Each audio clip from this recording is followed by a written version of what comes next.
கர்த்தருடைய பரிசுத்த நாமம் மகிமைப்படுவதாக. இந்த நாளிலேயும் கர்த்தருடைய பிள்ளைகளாகி நாம் இந்த மாதத்தின் கடைசி வாரத்திலே வந்திருக்கிறோம்.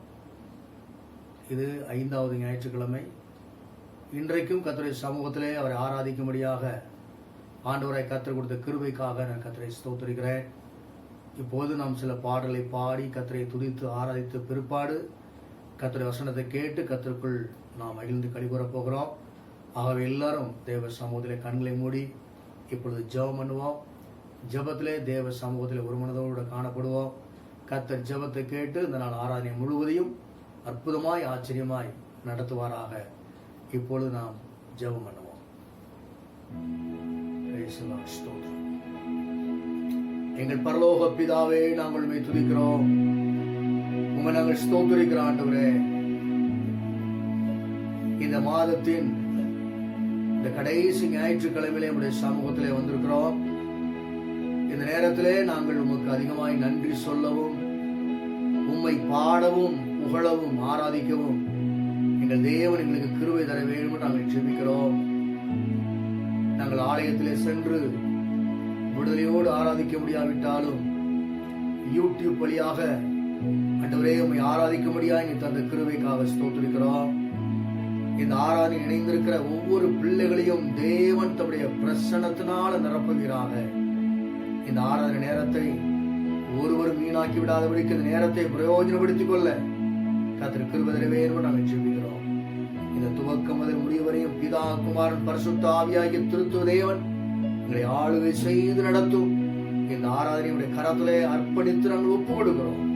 இயேசுவின் நாமத்தில் ஜெபிக்கிறோம் பிதாவே, ஆமென். இப்பொழுது நான் சில பாடலை பாடப் போகிறோம். கர்த்தரை பாடி அவருடைய நாமத்தை மகிமைப்படுத்த போகிறோம். உம்மார்பில் சாய்ந்தால் சுகமே, உம் தோளில் கிடந்தால் ஜெயமே, உம் கைகள் என்னை கோர்த்தால் பரிசுத்தமே, உம்மிடத்திலே நான் கிடந்தால் பரலோகமே. எல்லா கர்த்தருடைய சமூகத்திலே அவருடைய மார்பில் சாய்ந்தவர்களாக, அவருடைய தோளில் நாம் கிடந்தவர்களாக, அவருடைய அன்புக்குள் மூழ்கி நேரத்திலே கர்த்தரை ஆராதிக்க போகிறோம். எல்லாம் ஒரு மனதோடு பாடலை பார்த்து பாடி அவரை துதிக்கும்படி என்பதை கேட்டுக்கொள்கிறேன். எல்லாம் சேர்ந்து பாடுகிறோம். உம்மார்பில் சாய்ந்தால் சுகமே, உம் தோளில் கிடந்தால் ஜெயமே, உம்மார்பில் சாய்ந்தால் சுகமே, உம் தோளில் கிடந்தால் ஜெயமே, உம் கைகள் என்னை கோர்த்தால் பரிசுத்தமே, உம்மிடத்தில் நான் கிடந்தால் பரலோகமே, உம் கைகள் என்னை கோர்த்தால் பரிசுத்தமே, உம்மிடத்தில் நான் கிடந்தால் பரலோகமே, உம் மார்பில் சாய்ந்தால் சுகமே, உம் தோளில் கிடந்தால் ஜெயமே, உம் மார்பில் சாய்ந்தால் சுகமே, உம் தோளில் கிடந்தால் ஜெயமே.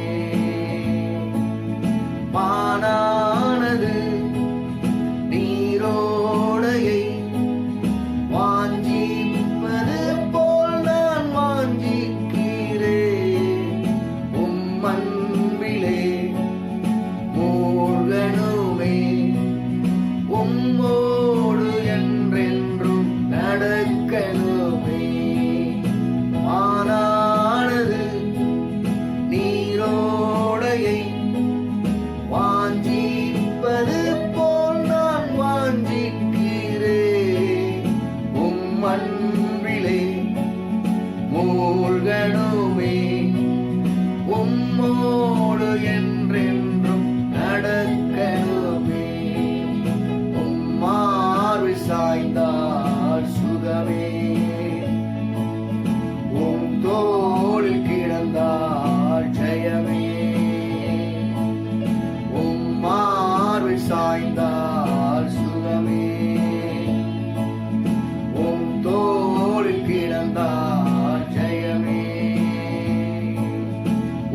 கைகள் என்னை கோர்த்தால் பரிசுத்தமே, உம்மிடத்தில் நான் கிடந்தால் பரலோகமே.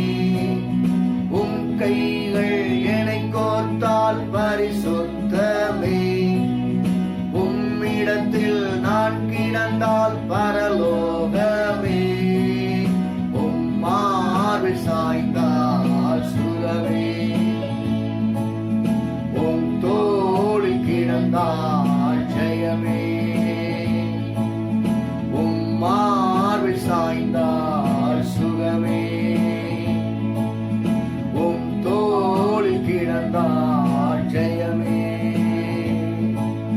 மணவாளனே உமக்காகவே பரிசுத்த வாழ்வொன்று வாழ்வே. மணவாட்டி என்னை உம் வருகையில் உம்மோடு சேர்த்து கொள்வீரா.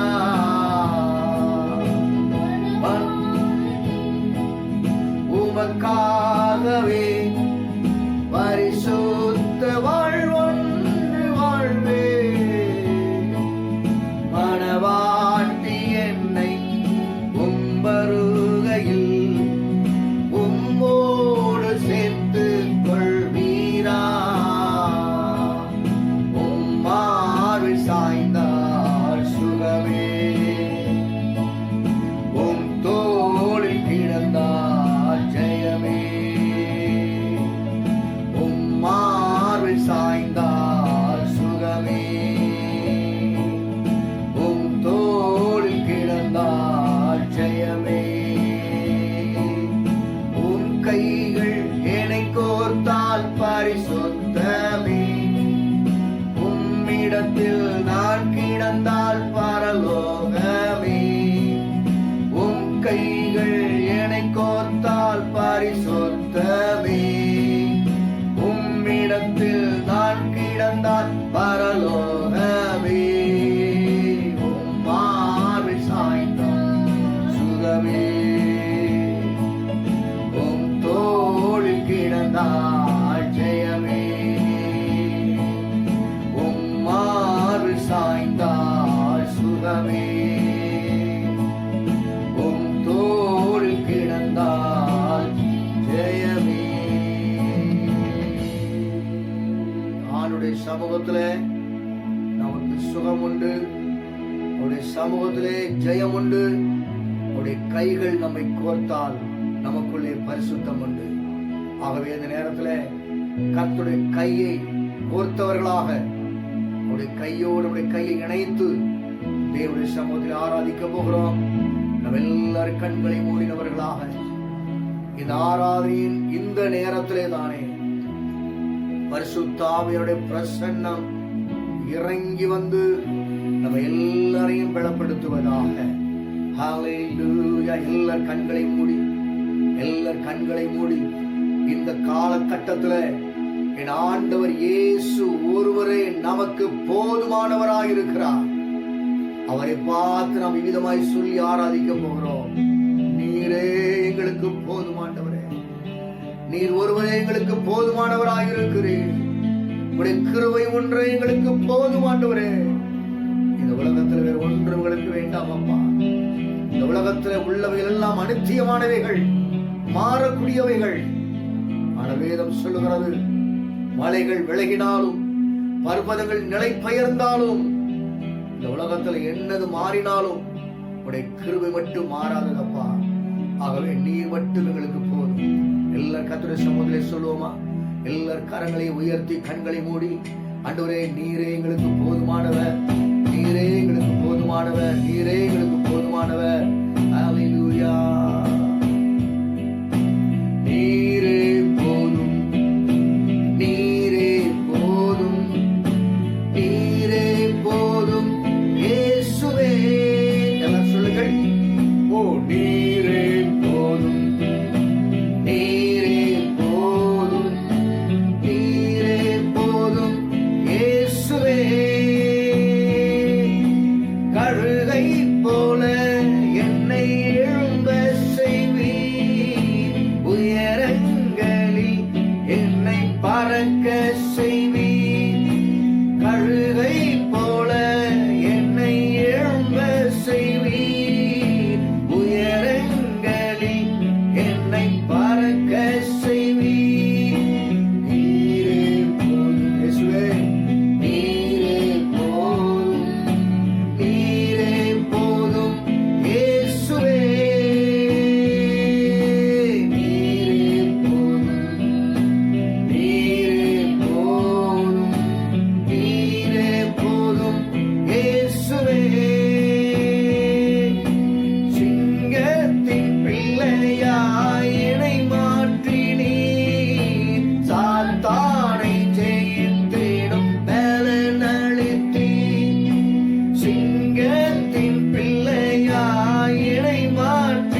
ஒருவரே தகப்பனே எங்களுக்கு போதுமானவராயிருக்கிறீர். நீர் ஒருவரே எங்களை கைவிடாதவராயிருக்கிறீர். நீர் ஒருவரே எங்களை நேசிக்கிறவராயிருக்கிறீர். நீர் ஒருவரே எங்களை மறவாதவராயிருக்கிறீர். நீர் சொல்லிருக்கிறீர், நீர் என்னால் மறக்கப்படுவதில்லை, நீ என்னால் மறக்கப்படுவதில்லை என்று சொல்லியிருக்கிறீரப்பா. எங்கள் ஆண்டவரே மறவாத தெய்வம், நீர் எங்களுக்கு போதுமானவராயிருக்கிறீர். மறவாத தெய்வம், நீர் எங்களுக்கு போதுமானவராயிருக்கிறீர். நாங்கள் எல்லா சூழ்நிலைகளிலேயும் ஆண்டவரே, எல்லா நேரங்களிலேயும் நீரே எங்களுக்கு போதுமப்பா. எங்கள் பலவீனமான நேரத்தில் நீர் எங்களுக்கு போதும். எங்கள் தேவை மிகுந்த நேரத்தில் நீர் எங்களுக்கு போதும். எங்கள் கண்ணீரின் நேரத்திலே நீர் எங்களுக்கு போதும். எங்கள் துக்கத்தின் நேரத்தில் நீர் எங்களுக்கு போதும். எங்கள் அழுகையின் நேரத்திலே நீர் எங்களுக்கு போதும். அப்படியே சமூகத்திலே தகப்பனே, நீர் ஒருவரே எங்களுக்கு போதும். ஆண்டவரே, உம்மை போல இந்த உலகத்திலே ஆண்டவரே எங்களை நேசிப்பதற்கு, உம்மை போல எங்களோடு பேசுவதற்கு இந்த உலகத்திலே ஒருவரும் இல்லை அப்பா. இந்த ஆராதனை வேளையிலே நீரே எங்களுக்கு போதுமானவர். இயேசுவே, நீரே எங்களுக்கு போதுமானவர் என்று சொல்லி அவருடைய சமூகத்தில் அர்ப்பணித்து காணப்படுவோமாக. அவர் தம்முடைய பிரசன்னத்தினால நிரப்பி அவர் இன்னும் நம்மோடு இடைப்பட்டு நம்மை அற்புதமாய் பலப்படுத்தி நடத்துவாராக. எங்கள் பரலோக பிதாவே, இந்த நேரத்திலே நாங்கள் கொஞ்ச நேரம் பிரசன்னத்தை உணர்ந்து நாங்கள் ஆராதிக்கும்படியாக அவனை தந்த கிருபைக்காக ஸ்தோத்திரம். இப்போ ஒரு வார்த்தைக்கு நாங்கள் உடைய சமூகத்தில் வருகிறோம்.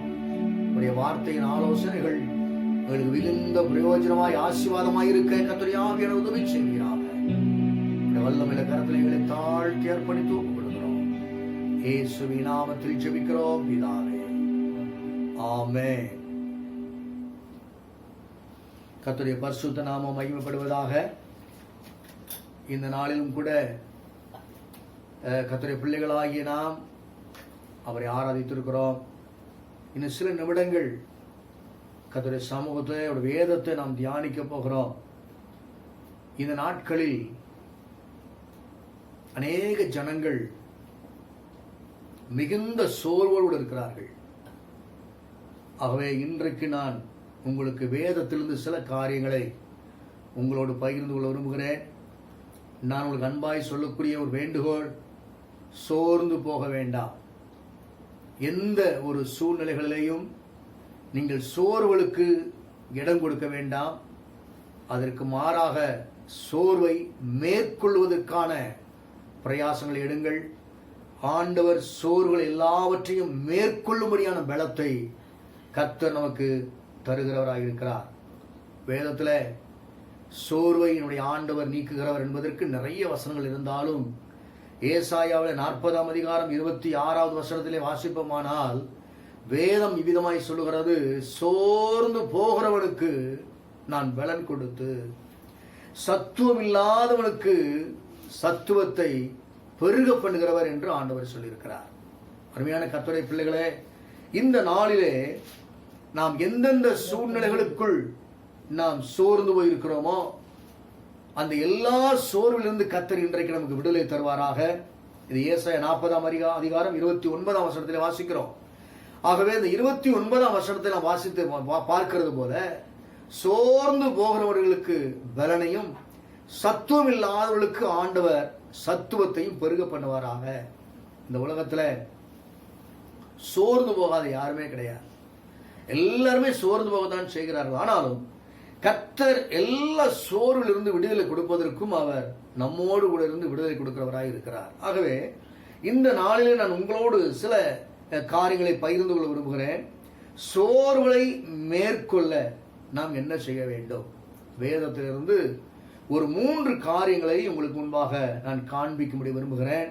அப்போஸ்தலனாகிய பவுல் சபையாருக்கு எழுந்தது போல அவர் சொன்ன 3 காரியங்களை, நிறைய காரியங்களை சொல்லியிருக்கிறார். 1 தெசலோனிக்கர் 5ஆம் அதிகாரத்தை முழுவதையும் வீட்டிலே போய் வாசித்து பார்ப்பீர்களானால் அப்போஸ்தலனாகிய பவுல் நிறைய ஆலோசனைகளை ஆவிக்குரிய பிள்ளைகளுக்கு சொல்லியிருக்கிறார். ஆகவே இந்த நாளில் நம்முடைய சோர்வுகள் நீங்க வேண்டுமானால் அல்லது சோர்வை நாம் மேற்கொள்ள வேண்டுமானால் நாம் எப்படி இருக்க வேண்டும், அல்லது என்னென்ன காரியங்களை நாம் கைக்கொள்ள வேண்டும், அல்லது இந்த சோர்வை ஜெயிப்பதற்கான 3 ஆயுதங்கள் என்று எடுத்துக்கொள்ளலாம். ஆகவே 3 விதமான காரியங்களை குறித்து தான் இன்றைக்கு உங்களோடு பகிர்ந்து கொள்ள போகிறேன். ஆகவே சோர்ந்து போயிருக்கிற அருமையான கர்த்தருடைய பிள்ளைகளே, இன்றைக்கு ஆண்டவர் சோர்வை நீக்கி பலப்படுத்த விரும்புகிறார். நீங்கள் இன்னும் பலனடைய வேண்டும் என்று கர்த்தர் விரும்புகிறார். இன்னும் தைரியம் அடைய வேண்டும் என்று கர்த்தர் விரும்புகிறார். ஆகவே சூழ்நிலைகளை நீங்கள் பாராதபடி, மற்ற காரியங்களை எதையும் நீங்கள் பார்க்காதபடிக்கு கர்த்தர் என் கூட இருக்கிறார் என்கிற தைரியத்தோடு கூட சோர்வுகளை மேற்கொள்வதற்கு நாம் பிரயாசப்படுவோம். சோர்வுகளை நாம் நீக்கி போடுவோமானால் தேவனிடத்துல இருந்து ஒரு பெரிய பலனை நாம் பெற்றுக்கொள்ள முடியும். அதில் முதலாவது, இந்த 3 காரியத்தில் முதலாவது, நம்ம 1 தெசலோனிக்கேயர்ல 5ஆம் அதிகாரம் 16ஆம் வசனத்துல நாம் இவ்விதமாய் வாசிக்கிறோம், எப்பொழுதும் சந்தோஷமாயிருங்கள். நம்முடைய சோர்வுகள் நம்ம விட்டு நீங்க வேண்டுமானால், அல்லது பலவீனங்கள் நம்முடைய இருதயத்தை விட்டு வெளியே ஏற வேண்டுமானால், வேதம் நமக்கு சொல்லுகிறது எப்பொழுதும் சந்தோஷமா இருங்கள். பாஸ்டர், இந்த காலகட்டத்தில் நாங்கள் எப்படி சந்தோஷமா இருக்க முடியும்? நாங்கள் சந்தோஷமா இருக்க முடியாத சூழ்நிலை வாழ்ந்து கொண்டிருக்கிறோமே என்று நீங்கள் சொல்லலாம். ஆனால் கர்த்தருடைய பிள்ளைகளாகி நாம் எல்லா சூழ்நிலைகளிலையும் சந்தோஷமா இருக்க வேண்டும் என்றுதான் வேதம் நமக்கு சொல்கிறது. நாம் சந்தோஷமா இருக்கும்போதுதான் நம்முடைய கவலைகள் நம்ம விட்டு போகும். ஆகவே தேவனுடைய பிள்ளைகளாகி நமக்கு வேதம் சொல்லுகிறது, சங்கீதத்திலே வாசிக்கிற போது சங்கீதக்காரன் விதமாய் சொல்கிறார், சந்தோஷமா இருக்கிறவன், வேதத்திலே வாசிக்கிறோம், சந்தோஷமா இருக்கிறவன் சங்கீதம் பாட கடவன். அப்ப கர்த்தருடைய பிள்ளைகளாகிய நீங்களும் நானும் சந்தோஷமா இருப்போமானால் பாடல்களை பாட வேண்டும். அப்போ நம்முடைய சந்தோஷத்துடைய கவலைகளை மறப்பதற்கு நாம் சந்தோஷத்தோடு பாடலை பாடுவோமானால் சந்தோஷத்தை ஆண்டவர் இதயத்தில் கொடுப்பார். அந்த சந்தோஷத்தை நிமித்தமாக கர்த்தரை நாம் சந்தோஷமாய் பாட்டு பாடும்போது நம்முடைய இருதயத்தில் இருக்கிற துக்கங்களும் கவலைகளும் நம்ம விட்டு நீங்கி போகிறது. ஆகவே இந்த லாக்டவுன் நாட்கள்ல எனக்கு பாட்டு பாடுறதுக்கு நேரம் இல்லை அப்படின்னு யாருமே சொல்ல முடியாது. நிறைய நேரத்தை ஆண்டவர் கொடுத்திருக்கிறார். ஆகவே நீங்க பாட்டு பாட பாட பாட பாட நமக்கு ஒரு சந்தோஷம் உண்டாகும். ஆகவே ஒரு நாளைக்கு எத்தனை பாட்டு பாடினாலும் விரும்புறீங்களோ அத்தனை பாடலை பாடும்போது நம்முடைய கவலைகள் எல்லாம் நம்ம வீட்டு நீங்கி போய்விடும். அது மாத்திரமல்ல, வேதம் இன்னும் சொல்லுகிறது, வேதத்தை தெளிவாய் வாசிக்கிறோம், மகிழ்ச்சியா இருப்பதே, கர்த்தருக்குள் மகிழ்ச்சியா இருப்பதே உங்கள் பலன் என்று சொல்லியிருக்கிறது. ஆகவே தேவனுடைய பிள்ளைகளாகி நமக்குள் மகிழ்ச்சி, நமக்குள்ளே சந்தோஷம் உண்டாகும் போது நம்முடைய சரீரத்தில் காணப்படுகிற பலவீனங்கள் நம்ம விட்டு அகன்று போகிறது. ஆகவே ஒருவேளை இந்த சூழ்நிலைகளில் யாராவது பலவீனத்தோடு அல்லது சோர்வோடு இருப்பீர்களானால் அதற்கு முதல் ஆயுதம் என்ன, அவைகளிலிருந்து விடுதலை பெறுவதற்கு முதல் ஆயுதம் என்ன அப்படின்னா, எப்பொழுதும் சந்தோஷமா இருக்க வேண்டும். பவுல் சொல்கிறார் பிலிப்பியர் 4ஆம் அதிகாரம் 4ஆம் வசனத்துல, எப்பொழுதும் சந்தோஷமாயிருங்கள், சந்தோஷமாய் இருங்கள் என்று மறுபடியும் சொல்கிறேன் என்று சொல்கிறார். அப்படியானால் ஏற்கனவே சந்தோஷமாக சொல்லிட்டாரு, மறுபடியும் சொல்லுகிறார், நானும் உங்களுக்கு சொல்லுகிறேன், கர்த்தருக்குள் எப்பொழுதும் சந்தோஷமாயிருங்கள். 6வது வசனத்தில் சொல்லும் போது நீங்கள் ஒன்றுக்கும் கவலைப்படாமல் என்று சொல்லுகிறார். அப்படி நீங்கள் ஒன்றுக்கும் கவலைப்படாமல் எல்லாவற்றை குறித்தும் ஆண்டவருக்கு ஸ்தோத்திரத்தோடும் விண்ணப்பத்தோடும் ஜெபத்தோடும் உங்கள் கவலைகளை தெரியப்படுத்தும் போது எல்லா புத்திக்கும் மேலான தேவ சமாதானம் நம்முடைய சிந்தையையும் இருதயத்தையும் ஆளுகை செய்யும் அல்லது ஆட்கொள்ளும் என்று வேதத்திலே நாம் வாசிக்கிறோம். அருமையான கர்த்தருடைய பிள்ளைகளே, ஆகவே நீங்கள் ஒன்றுக்கும் கவலைப்படாமல் எல்லாவற்றை குறித்தும் கர்த்தருக்குள் நீங்கள் சந்தோஷமா இருக்கிற போது நிச்சயமாய் ஆண்டவர் இருதயத்தை தைரியப்படுத்த அல்லது சோர்வை நீக்க அவர் உண்மையுள்ள தேவனாய் இருக்கிறார். ஆகவே முதலாவது, நம்ம டாக்டர்கிட்ட போனோம்னா, ஏதோ ஒரு வியாதியில் டாக்டர்கிட்ட போனா டாக்டர் முதல்ல சொல்றது சந்தோஷமா இருங்கம்மா, சந்தோஷமா சாப்பிடுங்க, சந்தோஷமா பேசுங்கன்னு சொல்லுவாங்க. வேதம் அதுதான் சொல்லுகிறது. ஒருவேளை உங்களுடைய இருதயம் சோர்ந்து போயிருக்கலாம் அல்லது பலவீனப்பட்டிருக்கலாம். இன்னைக்கு ஆண்டவர் உங்களை பார்த்து சொல்ற ஒன்றே ஒன்று, எப்பொழுதும் சந்தோஷமா இருங்கள் என்று சொல்லப்பட்டிருக்கிறது.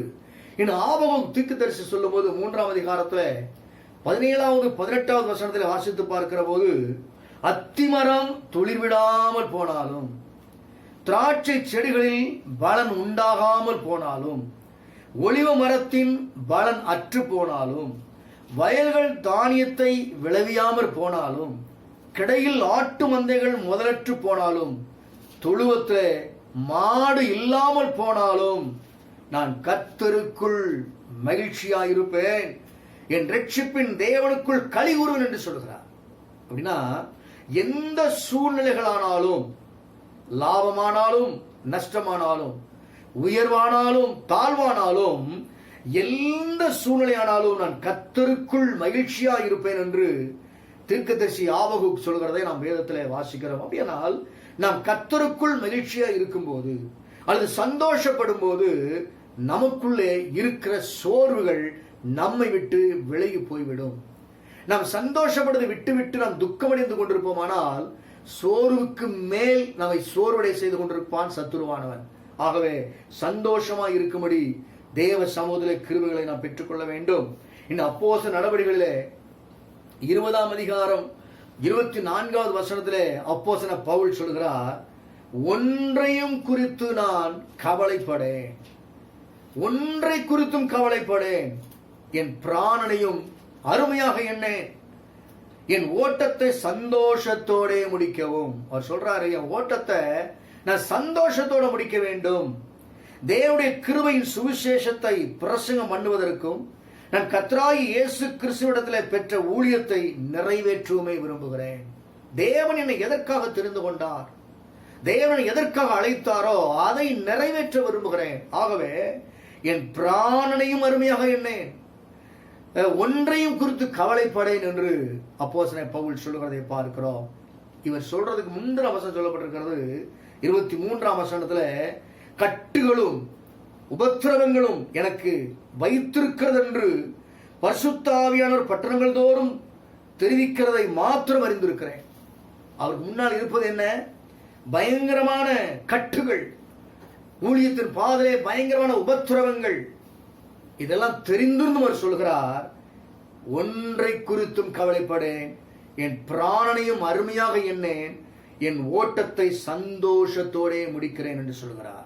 அருமையான கர்த்தருடைய பிள்ளைகளே, ஒரு வாழ்க்கையில கட்டுகளும் உபத்திரவங்களும் பயங்கரமான சூழ்நிலைகள் இருந்தாலும் அவர் சொல்றாரு, நான் என் ஒன்றை குறித்து கவலைப்பட மாட்டேன், பிராணனையும் நான் அருமையாக எண்ணேன், என் ஓட்டத்தை நான் சந்தோஷமாக முடிக்க கர்த்தர் உதவி செய்வார் என்று சொல்கிறார். பிள்ளைகளே, இந்த நாட்களிலே உங்களுக்குள் இருக்கிற சோர்வுகள் அல்லது உங்களுக்குள் இருக்கிற கவலைகள், பலவீனங்கள் உங்களை விட்டு அகன்று போக வேண்டுமானால் நீங்கள் நானும் செய்ய வேண்டிய ஒன்றை ஒன்று, கர்த்தருக்குள் மகிழ்ச்சியா இருக்க வேண்டும், கர்த்தருக்குள் சந்தோஷமா இருக்க வேண்டும். எந்த சூழ்நிலை, சுற்றுச்சூழலை கண்டு நீங்கள் சோர்ந்து போக வேண்டியதில்லை. கர்த்தர் என்னோடு இருக்கிறான் என்கிற அந்த சந்தோஷத்தோட கூட நீங்கள் காணப்படும் போது ஆண்டவருடைய நாமத்தினாலே சோர்வுகளை மேற்கொள்ள முடியும். அப்போஸ்தலன் பவுலை குறித்து நாம அப்போஸ்தலர் நடவடிக்கைகளில் 16ஆம் அதிகாரத்தில் வாசித்து பார்க்கிற போது, சிறைச்சாலையிலே அடைக்கப்பட்டிருந்தார்கள், கால்கள் கட்டப்பட்டிருந்தது. பவுலும் சீலாவும் பாடக்கூடிய சூழ்நிலை இல்லை, சந்தோஷமா இருக்கக்கூடிய சூழ்நிலை இல்லை, மிகுந்த வேதனையான ஒரு சூழ்நிலை. அவர்கள் பாட பாட பாட அவருடைய தேவனுடைய நாமத்தை துதிக்க துதிக்க அவர்கள் எதிர்பாராத சந்தோஷம் அவருடைய உள்ளத்தை நிரப்ப ஆரம்பித்தது. ஆகவேதான் சொல்லப்பட்டிருக்கிறது வேதத்திலே, சந்தோஷமாக இருக்கிறவன் சங்கீதம் பாட கடவன். ஆகவே சந்தோஷப்படுற கர்த்தருடைய பிள்ளைகள், இன்னைக்கு லாக்டவுன்ல நிறைய நேரம் இருக்குது, நல்ல பாட்டு பாடுங்க, வேதத்தை திறந்து நல்ல பைபிளை வாசிங்க. ஒரு நாளைக்கு குறைஞ்சபட்சம் 10 அதிகாரம் படிக்கலாம், நேரம் இருக்குது. ஆகவே தேவனுடைய பிள்ளைகளாகி நான் உங்களுக்கு சொல்கிற அன்பான வேண்டுகோள், நல்ல பைபிள் படிங்க, நல்ல ஸ்தோத்திரம், நல்ல பாடலை பாடுங்க. அப்பொழுது நம்மை அறியாத ஒரு சந்தோஷம், வேதம் சொல்கிறது, எல்லா புத்திக்கும் மேலான தேவ சமாதானம் உங்கள் இருதயத்தையும் சிந்தையையும் நிச்சயமாய் ஆளுகை செய்யும் என்று நமக்கு வேதம் தெளிவாக சொல்லுகிறது. அருமையான கர்த்தருடைய பிள்ளைகளே, நீங்கள் கவலைப்பட வேண்டாம். ஆண்டவர் இயேசு கூட சொல்லியிருக்கிறார் 6ஆம் அதிகாரம் 27வது வசனத்துல, ஸ்தோத்திரம், ஒன்றுக்கும் கவலைப்படாதீங்க, நாளை தினத்தை குறித்து கவலைப்படாதீங்க, உங்க உணவுக்காக கவலைப்படாதீங்க, உங்க உடைக்காக கவலைப்படாதீங்க, இருப்பிடத்துக்காக கவலைப்படாதீங்க, ஆகாயத்து பட்சிகளை கவனித்து பாருங்கள், அவைகள் விதைக்கிறதும் இல்லை, அறுக்கிறதும் இல்லை, களஞ்சத்திலே சேர்க்கிறதும் இல்லை, அவைகளையும் உங்கள் பரமபிதா பிழைப்பூட்டுகிறார் என்று அங்கே வேதத்தில் வாசிக்கிறோம். அருமையான கர்த்தருடைய பிள்ளைகளே, ஆகவே நீங்க எதை குறித்து கவலைப்படாதீங்க, பயப்படாதீங்க. தைரியத்தோடு கூட எப்பொழுதும் சந்தோஷமாக இருக்க பழகுங்கள். ஆண்டவருக்குள் சந்தோஷமாக இருக்க பழகும் போது நமக்குள் இருக்கிற எல்லா சோர்வுகளும் மாத்திரமல்ல கவலைகளும் பலவீனங்களும் நம்முடைய சரீரத்தை விட்டு அகன்று போகும் என்பதில் எந்த விதமான சந்தேகமும் கிடையாது. இரண்டாவது, நாம் சோர்வை மேற்கொள்ள வேண்டுமானால் அதே 1 தெசலோனிக்கேயர் 5ஆம் அதிகாரம் 17ஆம் வசனம், அடுத்த வசனம் 5ஆம் அதிகாரம் 17ஆம் வசனத்துல இடைவிடாமல் ஜெபம் பண்ணுங்கள். இரண்டாவது, தேவனுடைய பிள்ளைகளாகிய நம்முடைய வாழ்க்கையில் இருக்கிற சோர்வை மேற்கொள்ள வேண்டுமானால் நாம் செய்ய வேண்டிய காரியம் இடைவிடாமல் ஜெபிக்க வேண்டும். அப்படின்னா சோர்ந்து போகாமல் ஜெபிக்க வேண்டும் என்று அர்த்தம். இந்த நாட்கள்ல ஜெபத்திற்கு சோர்வு வரும், சோர்ந்து போகாதீங்க. இந்த நாட்கள்ல ரொம்ப முக்கியமான நம்ம செய்ய வேண்டியது தேசத்துக்காக, ஜனங்களுக்காக மிகுந்த பாரத்தோடு ஜெபிக்க வேண்டியது அவசியமாக இருக்கிறது. இடைவிடாமல் ஜெபிக்கிறத மறந்துடாதீங்க. ஜெபிப்பதற்கும் நல்ல நேரம் இருக்கிறது. ஜெபிப்பதற்கும் நேரத்தை ஒதுக்கி தேவ சமூகத்தில் ஜெபம் பண்ணுங்க. நாம எதிர்பார்க்கிறதை விட சீக்கிரத்தில் ஆண்டவர் தேசத்தில் மிகப்பெரிய விடுதலையை கொடுப்பார் என்று நான் உள்ளத்தின் ஆழத்திலிருந்து விசுவாசிக்கிறேன். நிச்சயமா நடக்கும். எப்போது? இடைவிடாமல் ஜெபம் பண்ணுங்க. தேசத்துக்காக ஜெபம் பண்ணுங்க. தேசத்தின் ஜனங்களுக்காக, பாதுகாப்புக்காக, இந்த பயங்கரமான வைரஸிலிருந்து கர்த்தர் விடுதலை தரும்படியாக இடைவிடாமல் ஜெபம் பண்ண வேண்டும். இன்றைக்கு ஜெபிக்க வேண்டிய சூழ்நிலை இல்ல, ஒரு ஒரு பாரமிலிருந்து ஒரு சூழ்நிலை என்று நினைக்கலாம். இப்படிப்பட்ட நேரத்தில் கர்த்தருடைய சமூகத்தில் ஜெபிக்க வேண்டும். தானியேல் 6ஆம் அதிகாரம் 10வது வசனத்தில் வாசிக்கிறோம். தானியேலோ வென்றால் அந்த பத்திரத்தில் கையெழுத்து வைக்கப்பட்டதென்று அறிந்த போதிலும், எந்த பத்திரம் அங்க சொல்லப்பட்டிருக்கிறது? ராஜாவை தவிர எந்த தேவர்களையாவது மனுஷர்களையாவது செய்வித்தால் அவர்களை தூக்கி சிங்கக்கவிலை போட வேண்டும். அந்த கட்டளையின் பத்திரத்தில் கையெழுத்து போட்டார் ராஜா. அவர் சொல்லப்பட்டிருக்கிறது, தானியேலோ வென்றால் அந்த பத்திரத்தில் கையெழுத்து வைக்கப்பட்டது என்று அறிந்த போதிலும் தன் வீட்டுக்குள்ளே போய் தன் மேல் அறையிலே எருசலேமுக்கு நேராக பலகணிகளை திறந்திருக்க அங்கே தான் முன் செய்து வந்தபடியே தினம் 3 வேளையும் தேவனுக்கு முன்பாக முழங்கால் படியிட்டு ஜெபம் பண்ணி ஸ்தோத்திரம் செலுத்தினார். இந்த தானியேல் ஜெபிக்கக்கூடிய ஒரு சூழ்நிலை இல்லை. ஆனால் தானியேல் ஜெபிக்கிறவன், ஒரு ஜெபிக்கிற மனுஷன். அவனுக்கு பழக்கமே ஒரு நாளைக்கு 3 முறை ஜெபிக்க வேண்டும்ங்கிற பழக்கம் அவருக்கு இருந்துச்சு. நமக்கும் நல்ல பழக்கம் இருக்குது, ஒரு நாளைக்கு 3 நேரம் சாப்பிடுற பழக்கம். தானியேல் சாப்பிடவும் செய்வாரு, ஜெபமும் செய்வார். இந்த 3 வேளையும் அவர் இடைவிடாமல் ஜெபம் பண்ணினார். நான் இப்பொழுது இருக்கிறது பாபிலோனில். ஒரு குழப்பமான ஒரு சூழ்நிலை, கர்த்தரை ஆராதிக்க முடியாத ஒரு சூழ்நிலை, கர்த்தரை பாட முடியாத சூழ்நிலை. நான் எப்படி ஜெபிப்பது? எருசலேமில் இருந்தேன், 3 வேளை ஜெபித்தேன். இப்பொழுது பாபிலோனில் இருக்கிறேன், ஜெபிக்க முடியாத சூழ்நிலை. ராஜா பத்திரத்தில் கையெழுத்து போட்டு விட்டார், ஜெபிக்க முடியாது என்று சொல்லவில்லை. ராஜா என்ன சட்டம் போட்டாலும் என் ராஜாதி ராஜாவை கர்த்தர் வேதத்தில் எனக்கு சட்டம் போட்டிருக்கிறார், நீ இடைவிடாமல் ஜெபிக்க வேண்டும் என்று சொல்லி அந்த சட்டத்தை பின்பற்றுவேன் என்று சொல்லி தானியேல் அவன் தன்னை அர்ப்பணித்து கர்த்தருடைய சமூகத்திலே ஜெபித்தான் என்று சொல்லி பார்க்கிறோம். அந்த ஜெபம் என்ன செய்தது தெரியுமா? இந்த 3 வேளை தேவ சமூகத்தில் ஜெபித்த ஜெபம் என்ன செய்தது தெரியுமா? அவனை சிங்கக்கவிக்கு கொண்டு போனது உண்மைதான். ஆனால் அந்த சிங்கத்தின் வாயை இந்த ஜெபத்தின் வல்லமை கட்டி போட்டு விட்டது. அருமையான கர்த்தருடைய பிள்ளைகளே, இந்த தானியேலை போல இடைவிடாமல் ஜெபிக்கிற போது நம்முடைய சோர்வுகள் நம்மை விட்டு நீங்கி போய்விடும். கம்பீரமாக காணப்பட்டான் தானியேல், சந்தோஷமாக காணப்பட்டான். காரணம் என்ன?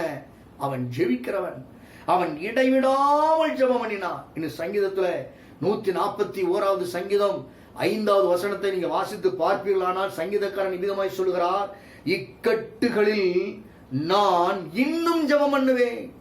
அவர் ஜெபம் பண்ற சூழ்நிலை பாருங்க. இக்கட்டான சூழ்நிலை, எனக்கு ஜெபிக்க முடியாத ஒரு சூழ்நிலை, கர்த்தருடைய நாமத்தை உயர்த்த முடியாத சூழ்நிலை, இக்கட்டு காலத்துல கூட நான் ஜெபம் பண்ணுவேன்னு சொல்ல இன்னும் ஜெபம் பண்ணுவேன் அப்படின்னு அதிகமா ஜெபம்னு அர்த்தம்.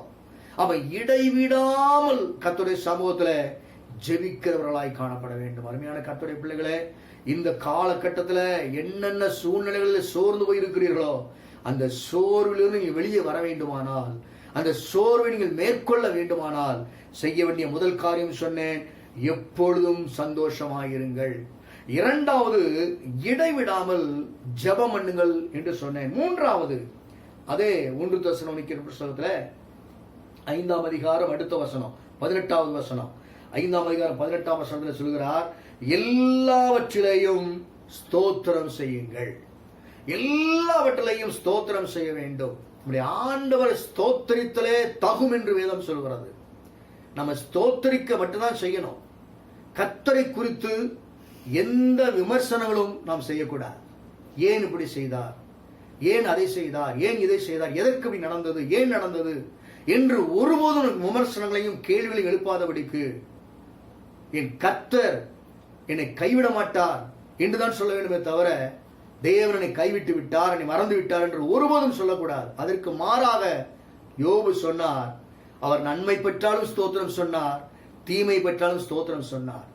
தேவன் கொடுத்தாலும் ஸ்தோத்திரம் சொன்னார், தேவன் எடுத்தாலும் ஸ்தோத்திரம் செய்தார். அப்ப எல்லா நேரங்களிலேயும் எல்லாவற்றிலேயும் வேதம் அப்படிதான் சொல்கிறது, எல்லாவற்றிலேயும் ஸ்தோத்திரம் செய்யுங்கள். இந்த அனுபவம் ரொம்ப ஒரு கஷ்டமான அனுபவமா இருந்தாலும் இந்த அனுபவத்திலே பலன் இருக்கிறது. சங்கீதம் 50ஆம் சங்கீதத்தில் வாசிக்கிறோம் 14-15 ஸ்தோத்திர பலி செலுத்தி அப்படின்னு சொல்றாரு. 14ஆம் வசனத்துல 15ஆம் வசனத்துல ஸ்தோத்திர பலி செலுத்தி ஆபத்து காலத்துல என்ன நோக்கி கூப்பிடு, அப்பொழுது நான் உன் உடுவிப்பேன், நீ என்னை மகிமைப்படுத்துவாய் என்று சொல்லியிருக்கிறார். ஸ்தோத்திரம் அப்படின்னாலே ஸ்தோத்திர பலியிடுகிறவன் என்னை மகிமைப்படுத்துறான் என்று 50ஆம் சங்கீதத்தில் சொல்லப்பட்டிருக்கிறது. அப்ப ஸ்தோத்திர பலியை செலுத்தி ஒரு ஆபத்தான ஒரு சூழ்நிலையில, ஒரு பயங்கரமான சூழ்நிலையில அவர் நோக்கி கூப்பிடுவீர்களானால் என் ஆண்டவர் விடுவிக்கிறது மாத்திரமல்ல, உங்கள் சோர்வை முற்றிலுமாய் கர்த்தர் எடுத்து போட்டு விடுவார். ஆகவே கர்த்தரை, சங்கீதம் 34 உள்ள சங்கீதக்காரன் சொல்கிறார், கர்த்தரை நான் எக்காலத்திலும், அப்படின்னா எந்த காலகட்டத்திலையும் எந்த சூழ்நிலையிலையும் நான் கர்த்தரை ஸ்தோத்திரம் பண்ணுவேன், அவர் துதி எப்போதும் என் வாயில் இருக்கும் என்று சங்கீதக்காரன் சொல்கிறார். அவருடைய வாழ்க்கையிலையும் கர்த்தரை ஸ்தோத்திரம் பண்ணுவதற்கோ துதிப்பதற்கோ ஒரு சாதகமான ஒரு சூழ்நிலை இல்லை. பாதகமான சூழ்நிலையில் தான் கர்த்தரை ஸ்தோத்திரம் பண்ணி இருக்கிறார். அது மட்டுமல்ல, வேதத்தில் நிறைய சமூகங்களை சொல்ல முடியும். தானியேலை குறித்து வாசித்த வசனத்துல கடைசி வார்த்தை சொல்கிறது, அவன் கர்த்தருக்கு ஸ்தோத்திரம் செலுத்தினான் என்று சொல்லப்பட்டிருக்கிறது. அருமையான கர்த்தருடைய பிள்ளைகளே, இந்த நாட்களில் நம்ம கர்த்தரை அதிகமா ஸ்தோத்திரம் பண்ணலாம். அதிகமா ஸ்தோத்திரம் பண்றதுக்கு நேரம் இருக்குது. ஆகவே அவரை வாய்களை திறந்து நம்ம வேலை செய்யும் போதும் சரி, நடக்கும் போதும் சரி, உட்கார்ந்து இருக்கிற போதும் சரி, படுத்திருக்கிற போதும் சரி, எல்லா நேரங்களிலேயும் அதான் சங்கீதக்காரன் சொல்கிறார், நான் கர்த்தரை எக்காலத்திலும் ஸ்தோத்தரிப்பேன், அவர் துதி எப்போதும் என் வாயில் இருக்கும் என்று அவர் சொல்லியிருக்கிறதை நாம் பார்க்கிறோம். அருமையான கர்த்தருடைய பிள்ளைகளே, இந்த நாட்களில் நம்ம என்னென்ன சூழ்நிலைகளில் நாம மட்டுமல்ல, இன்னைக்கு நிறைய ஜனங்கள் மிகுந்த சோர்வுக்குள் இருக்கிறார்கள். என்ன செய்வதென்று தெரியவில்லை, திகைத்து இருக்கிறார்கள், புலம்புகிறார்கள், அழுகிறார்கள், வேதனைப்படுகிறார்கள். இப்படியே உட்கார்ந்து கொண்டிருந்தால் நம்முடைய சோர்வு நம்மை ஆளுகை செய்துவிடும். அதற்கு மாறாக நம்முடைய இருதயத்தில் இருக்கிற சோர்வுகளும் கவலைகளும் பலவீனங்களும் அல்லது சில வியாதிகளும் நம்மை விட்டு வெளியே போக வேண்டுமானால் ஆண்டவர் இன்றைக்கு சொன்ன அந்த 3 காரியங்களை நீங்கள் மனதிலே கொள்ளுங்கள். எப்பொழுதும் சந்தோஷமாயிருங்கள், இடைவிடாமல் ஜெபம் பண்ணுங்கள், எல்லாவற்றிலையும் ஸ்தோத்திரம் பண்ணுங்கள். நிச்சயமா கர்த்தர் உங்களுடைய சோர்வுகளை நீக்கி விடுவார். இன்றைக்கு இந்த வார்த்தையை கேட்டிருக்கிறீர்கள். இந்த வாரத்தில் நீங்கள் செய்து பாருங்கள், 3 காரியங்களை செய்து பாருங்கள். உங்களை அறியாத ஒரு சமாதானம், உங்களை அறியாத ஒரு பலன், உங்களை அறியாத ஒரு ஆரோக்கியம் உங்கள் சரீரத்தில் இறங்கி வருவதை நீங்கள் நிச்சயமாய் உணர முடியும். நம்ம எல்லாரும் கர்த்தருடைய சமூகத்தில் இந்த வார்த்தையோடு நிறைவு செய்கிறேன். நம்ம எல்லாரும் கர்த்தருடைய சமூகத்தில் ஆண்டவரே இன்றைக்கு கேட்ட சத்தியத்தின்படியே எல்லா சோர்வுகளும் என்னை விட்டு அகன்று போகட்டும். ஆண்டவரே, எல்லார் கண்களையும் மூடி, ஆண்டவரே பலவிதமான சூழ்நிலைகளினாலே நான் சோர்ந்து போயிருக்கிறேன். அன்றைக்கு எலியா சோர்ந்து போய்விட்டார், சூறை செடிகளை உட்கார்ந்து விட்டார். ஆனால் அவன் சோர்ந்து அப்படியே மடிந்து போக வேண்டும் என்று கர்த்தர் நினைக்கவில்லை. அவனுடைய சோர்விலிருந்து கர்த்தர் அவனை தட்டி எழுப்பினது போல, இன்றைக்கு தேவ சமூகத்திலே ஆராதித்துக் கொண்டிருக்கிற தேவனுடைய பிள்ளைகளாய் உங்களையும் ஆண்டவர் தட்டி எழுப்பும்படி வந்திருக்கிறார். உங்களை தட்டி எழுப்பும்படி வந்திருக்கிறார். அந்த கர்த்தர் உங்களை பார்த்து சொல்லுகிறார், சந்தோஷமாயிருங்க. நீங்க எப்போது சந்தோஷமாயிருங்க. இடைவிடாம ஜெபம் பண்ணுங்க. எல்லாவற்றிலையும் ஸ்தோத்திரம் பண்ணுங்க. ஹல்லேலூயா. சந்தோஷமாயிருங்க. எப்பொழுதும் சந்தோஷமாயிருங்க. சந்தோஷமாயிருங்க. எப்பொழுதும் சந்தோஷமாயிருங்க. உயர்வானாலும் தாழ்வானாலும், உயர்வானாலும் தாழ்வானாலும், சர்வவல்ல தேவன் நம்மோடு இருக்கிறார். சர்வவல்ல தேவன் நம்மோடு இருக்கிறார். சந்தோஷமாயிருங்க. எப்பொழுதும் சந்தோஷமாயிருங்க. என்னதான் நேர்ந்தாலும், என்னதான் நேர்ந்தாலும் சோர்ந்து போகாதீங்க. சோர்ந்து போகாதீங்க. ஆமென். என்னதான் நேர்ந்தாலும் சோர்ந்து போகாதீங்க. நம்மை அழைத்த தேவன் கைவிட மாட்டார். சந்தோஷமாயிரு. ஒருபோது ஆண்டவர் கைவிடவே மாட்டார். தேவன் கைவிட மாட்டார். சந்தோஷமாயிருங்க. சந்தோஷமாயிருங்க. எப்பொழுதும் சந்தோஷமாயிருங்க. ஆமென். சந்தோஷமாயிருங்க. எப்பொழுதும் சந்தோஷமாயிருங்க. உயர்வானாலும் உயர்வானாலும் தாழ்வானாலும், உயர்வானாலும் தாழ்வானாலும், சர்வவல்ல தேவன் நம்மோடு இருக்கிறார். சர்வவல்ல தேவன் நம்மோடு இருக்கிறார். சந்தோஷமாய் இருங்க. எப்பொழுதும் சந்தோஷமாயிருங்க.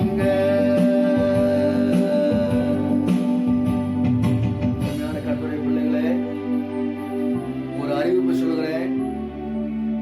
ஜூன் மாதம் 1ஆம் தேதி காலையில் 5 மணிக்கு வாக்குத்தத்த ஆராதனை உண்டு. தயவு செய்து நீங்கள் எல்லோரும் இந்த யூடியூப் வழியாக இணைந்து கொள்ளும்படியாய் மிக அன்புடன் கேட்டுக்கொள்கிறேன். இப்பொழுது ஜெபம் பண்ணுவோம். எங்கள் பரலோக பிதாவே, நாங்கள் ஸ்தோத்திரிக்கிறோம். இந்த நாளிலே எங்கள் ஆண்டவர் எங்களை நேசித்து எங்களை பலப்படுத்தும்படி, எங்கள் சோர்வுகளை நீக்கும்படி, எங்கள் கவலைகளை மாற்றும்படி சொன்ன அந்த 3 வார்த்தைக்காக ஸ்தோத்திரம். இதை நாங்கள் கை கொள்வதற்கு வேண்டிய கிருபைகளை இந்த வாரத்தில் எங்களுக்கு தருவீராக. இந்த வாரம் அந்த சந்தோஷத்தை அனுபவிக்க, இடைவிடாமல் ஜெபிக்கிற ஜெபத்தின் அனுபவத்தை உணர, எல்லாவற்றிலையும் ஸ்தோத்திரம் செய்ய எங்கள் தேவன் கிருபை தரவேறும்படி ஜெபிக்கிறோம். விசேஷமாய் தேசத்தின் சூழ்நிலைகள் ஆண்டவரே கொஞ்சம் கொஞ்சமாக ஆண்டவரே கர்த்தர் விடுதலை கொடுத்து கொண்டு வருகிறேன். நாங்கள் எதிர்பார்ப்பதெல்லாம் முற்றிலுமாய் விடுதலை வேண்டும். ஆண்டவரே ஸ்தோத்திரிக்கிறோம். தேசத்திலே தொற்று இல்லை என்று சொல்லக்கூடிய ஒரு செய்தியை கேட்டு நாங்களும் அதிகமாய் ஸ்தோத்திரிக்க, இன்னும் அதிகமாய் நாமத்தை மகிமைப்படுத்த கர்த்தர் கிருபை தாரும். எங்கள் சபையில் இருக்கிற எல்லா பிள்ளைகளுக்காக, சிறியோர் முதல் பெரியோர் வரைக்கும் விசேஷமாய் ஜெபிக்கிறேன். எங்கள் பிள்ளைகள் மீது ஆண்டவரே, ஆண்டவர் இயேசு கிறிஸ்துவின் ரத்தம் தெளிக்கப்படுவதாக. எந்த சுகவீனங்களும் பலவீனங்களும் எங்கள் பிள்ளைகளை பாதிக்காதபடிக்கு ரத்தம் தன்னுடைய பிள்ளைகளுக்கு பாதுகாப்பாக இருக்கட்டும். வல்லமுள்ள கரத்துல எங்களை தாழ்த்தி நாங்கள் அர்ப்பணித்து ஒப்பு கொடுக்கிறோம். தொடர்ந்து ஆளுகை செய்யும் இயேசுவின் நாமத்தில் ஜெபிக்கிறோம் பிதாவே, ஆமென். என் ஆத்துமாவே கர்த்தரை ஸ்தோத்திரி, என் முழு உள்ளமே அவருடைய பரிசுத்த நாமத்தை ஸ்தோத்திரி. என் ஆத்துமாவே கர்த்தரை ஸ்தோத்திரி, அவர் செய்த சகல உபகாரங்களையும் மறவாதே. ஆமென். நம்முடைய கர்த்தராகிய இயேசு கிறிஸ்துவின் கிருபை, பிதாவாகிய தேவனுடைய அன்பு, பரிசுத்த ஆவியானுடைய அந்யோன்ய ஐக்கியம், பாதுகாவல், சமாதானம் நம் அனைவரோடு எப்போதும் இருப்பதாக. ஆமென். துதி கனம் மகிமை எல்லாம் இயேசு ராஜாவுக்கே. துதி கனம் மகிமை எல்லாம் நம் இயேசு ராஜாவுக்கே. துதி கனம் மகிமை எல்லாம் நம் இயேசு ராஜாவுக்கே. துதி கனம் மகிமை எல்லாம் நம் இயேசு ராஜாவுக்கே. அல்லேலூயா, அல்லேலூயா, அல்லேலூயா. எல்லாருக்கும் ஸ்தோத்திரம். கர்த்தர் உங்களை ஆசீர்வதிப்பாராக. ஆமென்.